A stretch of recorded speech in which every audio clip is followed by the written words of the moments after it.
and to live I now begin, risen from in his loving dial. Your sin has canceled, Jesus. Ang Ilonggo Daily Light from God's Word Radio Broadcast.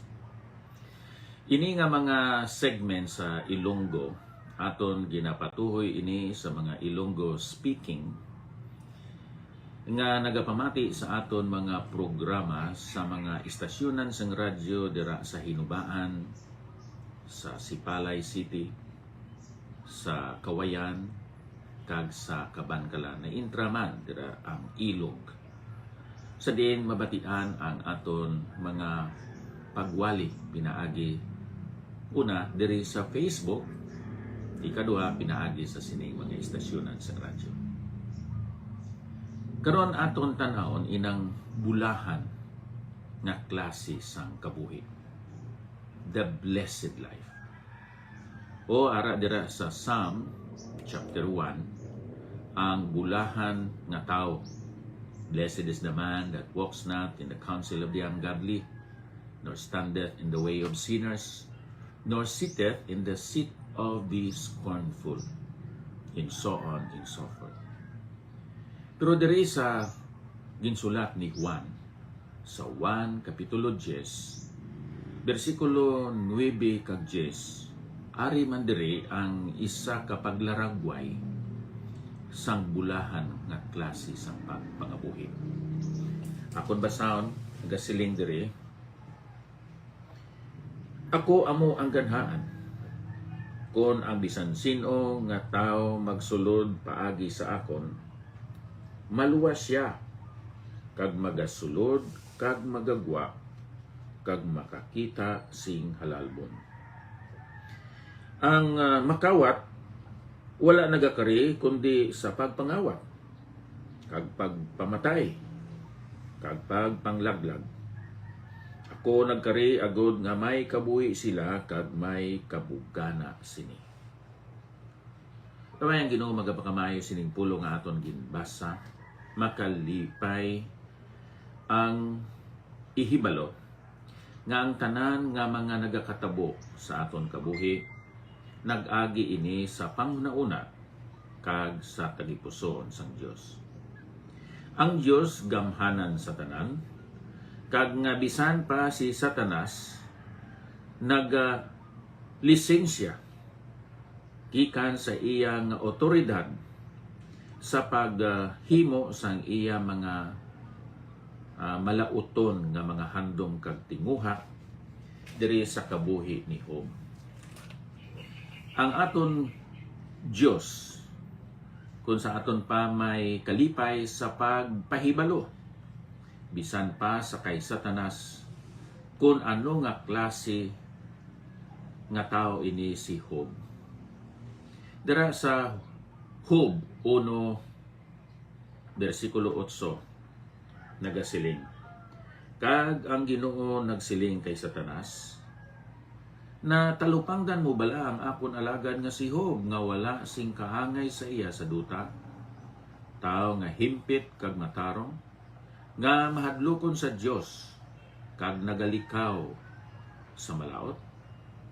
Nya nagsabat si Satanas sa Ginoo, nahadlok bala si Job sa Dios sa wala sing pulos? Wala mo bala siya pagkudali palibot kag sa iya balay kag sa tanan nga iya sa tag sa kaluyo? Gin pakamayo mo ang kinabudlayan sang iya mga kamot, kag ang iya pagkabutang nagdugang sa duta.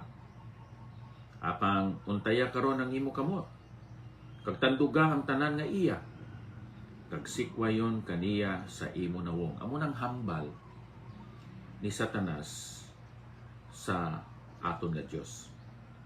Kag ang Ginoo nagsiling kay Satanas, yari karon ang tanan nga iya yara sa imo gahom. Lamang dili mo pag-untayon ang imo kamot sa iya kaugalingon. Gani si Satanas naghalin sa tubangan sa Ginoo.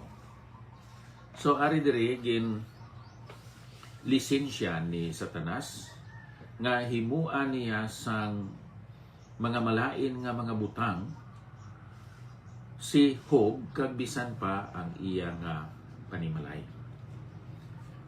Ang aton nga kaaway nga amo si Satanas nagalisensya pa sa Dios.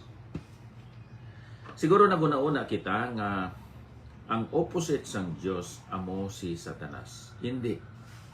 Ang aton Dios hindi na makumparar bisan pa sa kay Satanas. Ang mga kamot ni Satanas gingapos kag hindi siya makagiho bisan isa na lang kapulgada. Tubtob nga ang Dios magahatag sa iya sang permission. Ang aton kaaway siguro magahimo sang quote-unquote mga maayo niya nga mga buhat diri sa aton kag sa tubangan naton. Pero kita nakahibalo nga ang iya mga malauton nga mga handom kag tingwa kag nga hindi kita ignorante sa iya mga malain nga mga ginahimo kag mga padugi sa aton nga mga kabuhi. Ang Espiritu sang Dios nagahatag abyan sa aton sang ihibalo kag paghango nanungod sang mga kululbaan kag hindi maayo nga bunga o konsekwensya sang aton nga mga desisyon. Now kung balikan naton ang aton ginbasa ang 1 Jes 9 kag Jes. Ari diri ang bulahan nga klase sa kabuhi. Sa bersikulo 9, ang bulahan nga klase sang kabuhi nagasiling ang Ginoo, ako amo ang ganhaan kung ang bisan sino nga tao magsulod paagi sa akon maluwas siya. Abyan ang bulahan nga kabuhi sang tao may kaluwasan.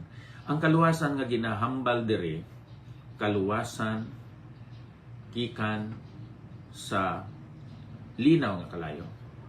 Sa diin hukman sang Dios ang mga malauto ng mga makasasala nga nagsikway sa iya. Makasiling ikaw abyan nga ikaw bulahan kung may kasiguruhan ikaw sa imo nga kaluwasan. Nga hindi ikaw magakadto didto sa linaw sang kalayo sa adlaw sang paghukom. Makasiling ikaw sina? Nagatinguha pa bala ikaw karon nga maluwas? Amoy na ang mga hambalanon sa mga tao nga wala sing kasiguruhan, nagatinguha pa nga maluwas.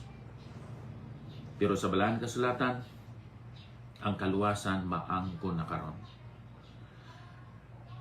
Siling nila, kung naluwas ka nga, ikaw nagapakasala. Abyan, sa panahon nga isa ka tawo maginulsol sa iya mga sala kag magbaton kay Kristo Jesus, maangko niya ang pagkamatarong sang Dios. Sa English, siya gin-justify sa Ginoo. He is justified before God. Ang kaulugan